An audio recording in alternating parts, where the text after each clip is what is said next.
Hello and welcome to the Bourbon Bear, and the Bears are sitting at a respectable 3-2 record after a domination of the Carolina Panthers.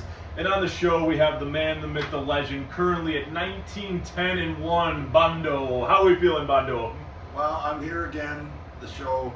I'm the star of the show.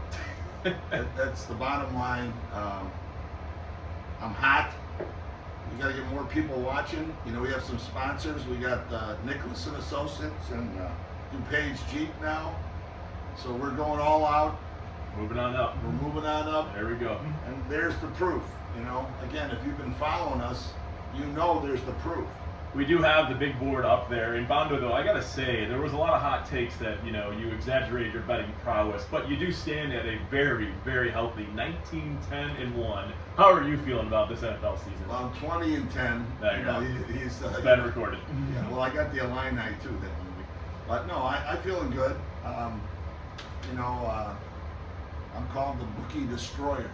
The Bookie Monster, some would say. Yeah, Not the Destroyer Cookie Monster. Monster. The Cookie Monster or the Bookie Monster? We don't even know who you are anymore. I'm destroying those guys. But we're ready for another week. It's a big week for the Bears. This is a big one. I mean, we have to go 4-2. We can't sit in the weeds and go 3-3. It'll turn our season backwards, I think. Well, and that's when you look at the NFL as a whole. This has been a bizarre year. You've got the Cincinnati Bengals, 2 games they probably should have won, sitting at 1-4. You've got, Jacksonville themselves at 1-4 right now. So I agree with you. It is a must-win for the Bears. Every week's a must-win in the NFL, and specifically in the NFC North. We are the only division in the league with every team above 500. So to win that division, you cannot lose games to 1-4 teams. Well, I agree, and you're right. You know, when people thought the NFC North this year, they thought 500 team would win it, and that's not the case. I mean, Minnesota's playing well. I mean, their defensive coordinator is incredible. They've been your darlings in Bondo's bets too. I mean, Minnesota's all over that board. I mean, Minnesota's you can't go wrong with Minnesota, but a little peek. I'm not playing them this week, but we're ready.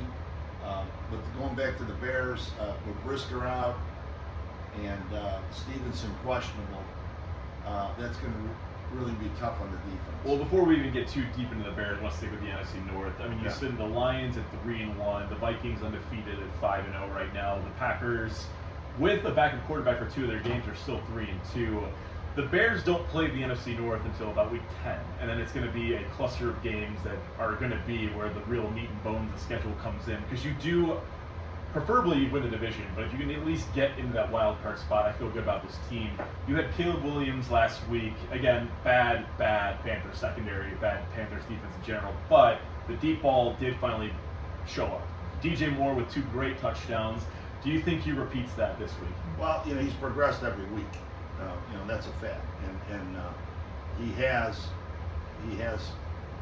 his attitude. Just even listening to him is so much more positive, and he's understanding the system. For a rookie, after 5 games to start understanding the system like that is a great sign.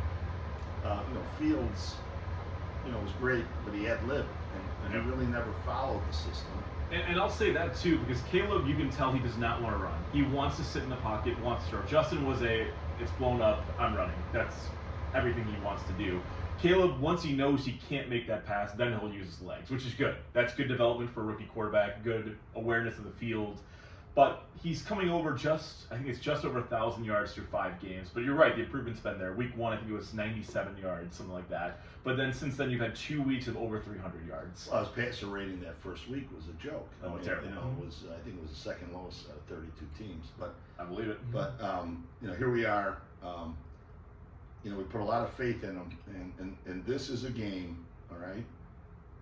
Jacksonville was delayed by the hurricane. Yep. They didn't get out there till I believe it was yesterday. I think that's right. Yeah. That comes into become a factor there, and the Bears have been there since Monday, which is the 8-hour difference in time zone. It makes a difference. And we'll get into the game. I just want to stick with Caleb for 1 second, though. Yeah, so again, we're just over 1,000 yards through 5 games. The Bears have never had a 4,000-yard passer. Is he going to be able to do it this year, in your opinion? No. What do you have him pegged then? Well, I think if he gets over 3,300, 3,400, I'll be very happy. Okay, that's fair. 3,500 maybe, but no, there's a reason why the Bears haven't had 4,000 yard passer in history. Yeah, I mean, there's he has progressed well. I'm happy with their, the running game has helped them, no question. The leadership of DJ Moore and is you can't, and quite honestly, the offensive line, I know they played weaker opponents, but the offensive line has played well. They have. I don't disagree with that. I'm worried about, not to jump, but I'm worried a little bit about Jenkins. I think we need him.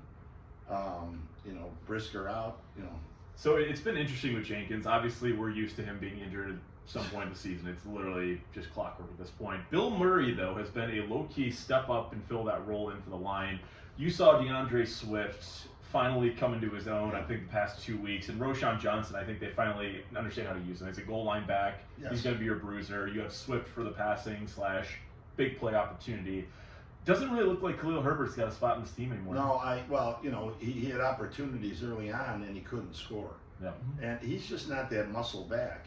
He's more of a scat back. And on the goal line, you need a guy, to plow into the line and get that 1 yard. And think about it. In the NFL, a yard is a yard. Yep. And, it's not easy from that standpoint. But again, this game is so important to the Bears. If they lose, we're a 500 team. We'll be a 500 team the rest of the way. So the one unique thing too, before we get into the actual dynamics of the game, this is technically a home game for Chicago. Even though the Jacks play in London, I feel like every year, so it feels more like a home game to them. But the Bears are, I think it's 8 or 9 wins straight at home they've won. Correct. I'm not counting a loss as breaking that streak if you're playing in London. It's not at Soldier Field, but I'm with you. The Bears have shown that they need to win this game, mainly because if you want to stay competitive in this division, you have to win. Number 2, the Jags. I mean, they got a shootout with the Colts last week. Joe Flacco-led Colts almost beat them, and it's one of those things where it sucks to say, but must win is still on the table just because how good this division is. Well, of course, and Minnesota, being 5-0, and they're on a bye this week. Yep. And it's hard to catch. If you go 3-3 and they're 5-0, I mean, it's again, every game means a lot, but you also can't be 2-3 games behind and try to win the division. And that's the one thing too, with the schedule coming up, you have the Patriots and you have the Commanders also before we get into the NFC North stretch. And I was thinking the Commanders was going to be a free win, but Jaden Daniels has looked unbelievable as a rookie. I think, especially with how he plays, with that run-first mentality, he gets banged up all the time. Dangerous way to live, kind of like RG3 did, having that flash in the pan, and then all of a sudden he was hurt every time. But with that stretch of games coming up, there are a lot of opportunities for the Bears to win. So I'm not saying if they lose this game, it's over, but you need to win. You need to win, and again, you got a bye next week. That should help Stevenson and Brisker big time, and whatever happens this week. But the bye week is pivotal to go into the bye week with a win. Yeah. Your attitude is so much better, proven, and I think there's a stat that says after a bye, if you win it before a bye week, I think it's something like, it's a crazy number, but like 68% of the time you win the next game. game. To have that. Yeah. So, and that's against Washington, and then they have Arizona. And the Patriots too. Those are games you got to win. Well, Arizona, they beat San Fran last week. That's true. That Murray's hard to when he's running the ball too. But going to the Washington, not to jump that far, but we still everybody's talking about Daniels being the rookie of the year. Everybody's talking about him.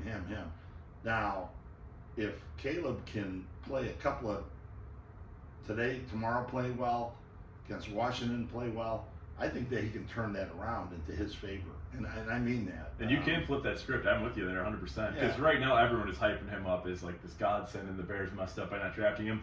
Caleb's improvement has shown you that he's got the higher ceiling, in my opinion, compared to... I'm not going to argue that at all, and I think that he's like a hunter in the weeds, waiting for his pheasant to come out. There you go. And the other guy's already hit a few pheasants, but he's looking for the champion pheasant. Bondo the hunter here, the man who blew the corner off of the skeet shooting hut at Rolling Green. Well, that was on purpose, just to get a legendary figure. Hey, that's fair. But now diving into the game, so you mentioned the injuries on the Bears side. It sucks losing Brisker, mainly because he's been having a fantastic season. And I think the play he got the concussion on was when he caused the fumble, when he went right into, I can't remember the guy's name in Carolina, but I was at the game and it was vicious. Love his mentality, love his physicality. Sucks to have him out there. He's the rock of the defense, and he is such a fun player to watch, and he is so astute out there. He's never out of position, and it's going to hurt the Bears. I mean, I'm not a Trevor Lawrence fan. I'm not at all. I think he's overhyped. But we still have Stevenson is questionable, yep. and we kind of need him. There's you gotta buy next week. I mean, if some guys, he's everybody's hurting, but. You got to stand up and play once in a while if you're questionable. It is a good time to have the bye after this game, but to this game itself, so the Bears against the run, we've been fantastic against the pass, and we always knew that coming in. We had a great secondary, was never afraid of that, but we give up significantly large run plays, I feel like, every game. You had last week Chuba Hubbard go through 5 Bears linebackers, defensive linemen for a 30-yard touchdown. I'm a little afraid of Tank Bigsby kind of coming in here and just tearing us apart. Well, that Bigsby, and you got ETN too. And ETN, yeah. I mean, he's it's kind of a 1-2 punch there. You got a bruiser, and then they can run. And ETN is more of a finesse, but hey, you can't. I know the game's in London. It's a neutral field, although it's a Bear home game. But Jacksonville's played out there, like it seems like every year. Mm-hmm. But the Bears, their attitude out there, if you've been watching the news, it's kind of like business, and they're not going to touring all over the place. I'm sure they're having a little fun, but Eberflus is, I think, and they like playing for Eberflus, and I think they're listening to him, And he gets ripped on a lot, and I think that probably would have been smarter to get a offensive-minded head coach to pair with Caleb, but he's done a great job with this defense. The Bears, I mean, from a fantasy perspective at least, are sitting at number 3 fantasy defense. I think they're top 5 in passing yards allowed. They're probably top 15 in rushing yards allowed, but overall efficiency, I think they're number 8 right now. The defense has done good under Eberflus. You can't take that away from them. No, not at all. I mean, and that's their strength right now, and with Caleb getting better every week and the offensive line playing better every week, it's a plus for the Bears. And again, I want to emphasize this game is so important because you go 3-3, you start losing faith, not faith, but momentum. You lose, and then the tough part of the schedule is going to be the conference games, and anything can happen there. You play Minnesota twice, you beat them twice, you're in first place. So I emphasize that this is a game that the Bears are going to come out, and I got a feeling, and I'll surprise you in my best bets. Oh yeah. But the Bears have been covering, man. They have. They've been 4-1 against 4-1 and 4-1 on unders, but and it's weird when it comes to spreads because technically it's a Bears home game, but there's no real home field advantage when you're across the pond. And I think the line right now is sitting at 1. Am I wrong there? 1.5. 1.5. So the Bears, I mean, they come into this game as a neutral, maybe a slight favorite, but it's anything goes in this week in the NFL. Let's get your thoughts though. You got Trevor Lawrence against Caleb Williams. What are we thinking about the game final score? Well, we need to, the defense has got to make, the defensive line has got to make Trevor Lawrence sweat. Yep. And, speaking of sweat. I kind of segued that in there. But Dexter and Sweat need to have, you put pressure on that guy, he folds. And you mentioned Dexter. Javon Dexter has been far above expectations I had from this year. The guy has been on fire when it comes to pressure rate, when it comes to sacks, when it comes to every defensive statistic. Maybe a little bit better against the run we could ask for, but everything he's delivered on. great pick by Wolves. Yeah, well, a good surprise. Again, the linebackers have played well. The defensive backs have been unbelievable.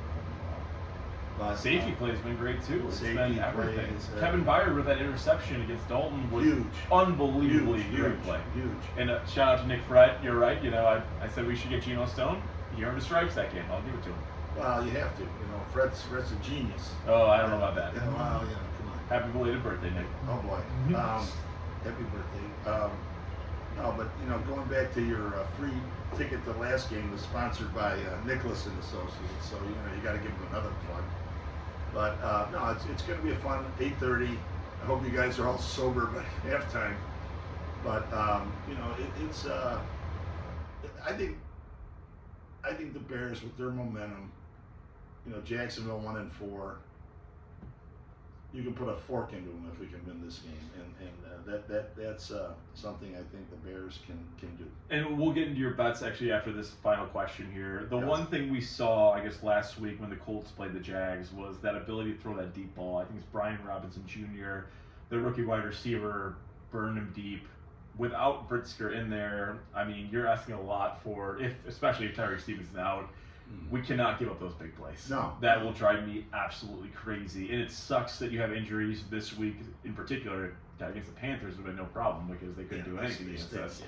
But the pass rush has to be there. Whoever we have playing at corner and safety have to step up and stop those big plays. Big time. And, Lawrence is a deep thrower. Yep. That's his MO. Again, if we can get pressure from the defensive line, this game will be over in third quarter. Oh, Yeah. I like that. Yeah, I'm feeling pretty good about it.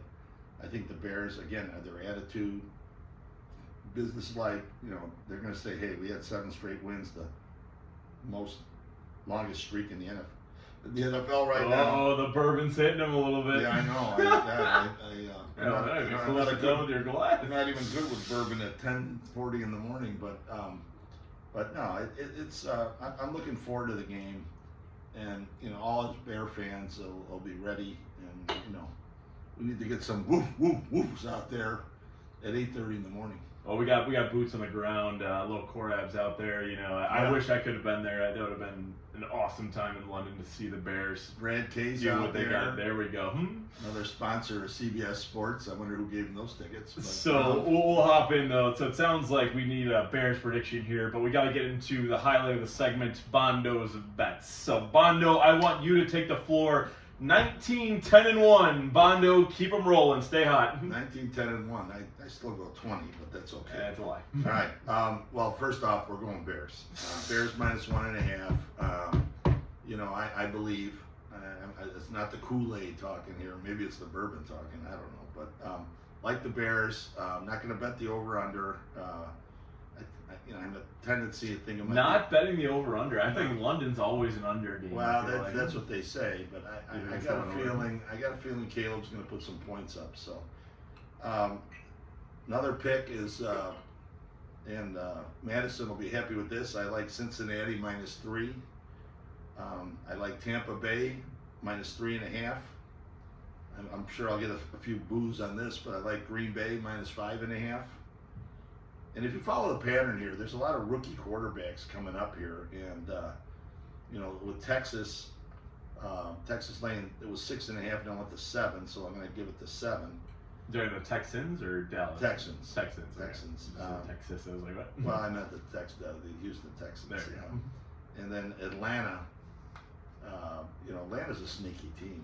Kirk, having that monster game, that was wild to see on Thursday Night Football. By the way, I picked him up in our fantasy league. I did the same. I got Mahomes on a bye. I thought we were partners in that. I guess not. Well, you won't give me your login because you don't know how to log on to ESPN. I don't know how to log in. That's true. But those are my picks: Bears, Tampa, Cincy, Green Bay, Houston, and Atlanta. Let's go So- 5-1 this week again, and and then I'm gonna start charging you guys like we're gonna have like a. We got the gold A sheet. ca- a You got a cable. gold sheet you got to pay for? Is that No, what it is? no, that's Bondo's. Bondo's. I don't use anybody but Bondo. I'm a wealth of misinformation. So with everything we've discussed, though, the Bears obviously being a little banged up, it sounds like the Jacksonville Jaguars will get a couple players back. What's your final score prediction, though? Well, I'm going with a little higher score than normal, but I'm not taking the over. I'm saying the Bears 27-20. I have it at 20-17 Bears. So Okay. win by 3. It's going to be a kind of a snooze fest, and it's a London game. That kind of sounds right. I hope I'm wrong. I think we see a lot more of Rome Odunze though this week than we have in the past. Last week he had 40 yards. I think on the season he's just over 200 because he had that breakout game against the Colts. Yeah, right. I think we finally see him coming into his own though, earning that wide receiver 2. Obviously DJ Moore's your number 1.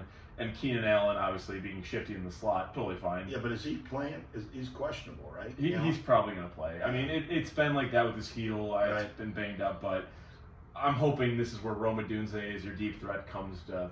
The Jags have a secondary that can be burned, as we saw with, I think it's Antonio Pierce on the Colts, exposed them very well. Right. And that's the role Rome has to do. So Rome Odunze is a prop bet, over 70 yards. Lock it up for my picks there. Let's go Cole.